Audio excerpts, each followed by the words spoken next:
আসসালামু আলাইকুম। ব্যাচেলারদের কথা চিন্তা করে আজকে খুবই সহজভাবে সাধারণ কিছু উপকরণ দিয়ে সুস্বাদু পারফেক্ট খাসির মাংস রান্না করে দেখাবো। ব্যাচেলারদের বাসায় কিন্তু খুব বেশি মশলা থাকে না, এজন্য আমি খুবই কম উপকরণেই রান্নাটা করে দেখাবো। পুরো ভিডিওটি দেখুন, অবশ্যই আপনারাও পারবেন খাসির মাংস রান্না করতে। আমি এখানে 2 কেজি খাসির মাংস নিয়েছি। আপনারা যদি 1 কেজি মাংস রান্না করেন সেক্ষেত্রে আমি যে মশলাগুলো ব্যবহার করব তার অর্ধেক মশলা দিয়ে দিবেন, তাই হবে। অতিরিক্ত কোনো ঝামেলা ছাড়া রান্নাটা করে দেখাবো। মাংসটা খুব ভালোভাবে 3 থেকে 4 বার ধুয়ে নিতে হবে। খাসির মাংসের গায়ে কিন্তু ছোট ছোট অনেক লোম লেগে থাকে, এগুলো খুব ভালোভাবে ধুয়ে নেবেন। মাংসটা ধুয়ে নেওয়া হয়ে গিয়েছে, এখন আমি মশলাগুলো রেডি করে নিব। আপনারা ব্লেন্ডার বা পাটায় মশলাগুলো রেডি করে নিতে পারেন। খাসির মাংসে রসুন বাটার ডাবল আদা বাটা দিতে হয়, এতে মাংসের টেস্টটা খুব ভালো আসে। আমি খুবই সহজভাবে রান্নাটা আজকে করব, আপনারা যাতে সবাই ইজিলি রেসিপিটা ফলো করে রান্না করতে পারেন। আদা রসুন রেডি করা হয়ে গিয়েছে, এখন আমি একটা প্যানে জিরা দিয়ে দিব। জিরাটা ভেজে পাটায় বেটে নিব। আপনারা যদি এটা ঝামেলা মনে করেন তাহলে জিরার গুঁড়াটা ব্যবহার করতে পারেন, যেটা বাজারে কিনতে পাওয়া যায়। আমি মাংসটা মাখিয়ে রান্না করব। মাখিয়ে রান্না করলে কিন্তু মাংসের মধ্যে মশলাগুলো খুব ভালোভাবে ঢুকে যায় এবং মাংসটা অনেক সফট হয়, খেতে খুব ভালো লাগে। এখন কিছু গুঁড়া মশলা অ্যাড করব। 2 চা চামচ মরিচের গুঁড়া ব্যবহার করেছি, আপনারা যদি বেশি ঝাল খান সেক্ষেত্রে বাড়িয়ে দিতে পারেন। 4 চা চামচ ধনিয়া গুঁড়া, স্বাদমতো লবণ, 4 চা চামচ জিরা বাটা, 2 চা চামচ হলুদ গুঁড়া, 2 চা চামচ রসুন বাটা, 4 চা চামচ আদা বাটা, 1 কাপ পেঁয়াজ কুচি, 200 ml বা চায়ের কাপ দিয়ে মেপে 1 কাপ রান্নার রেগুলার তেল নেবেন।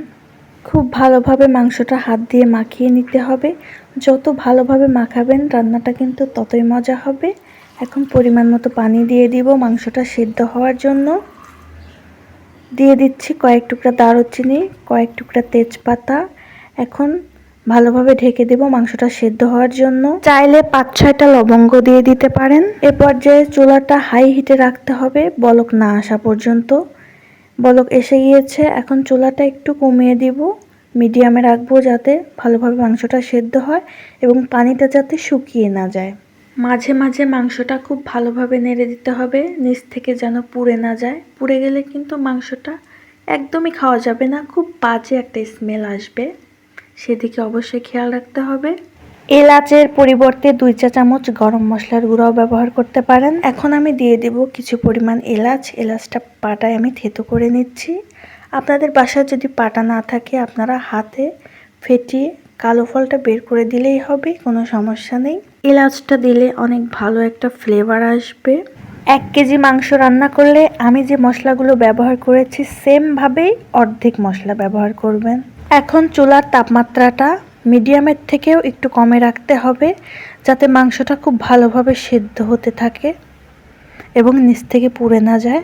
মাঝে মাঝে নেড়ে দিতে হবে, এতে অল্প আছে মাংসটা সুন্দরভাবে সেদ্ধ হয়ে ভিতরে অনেক সফট হয়ে যাবে।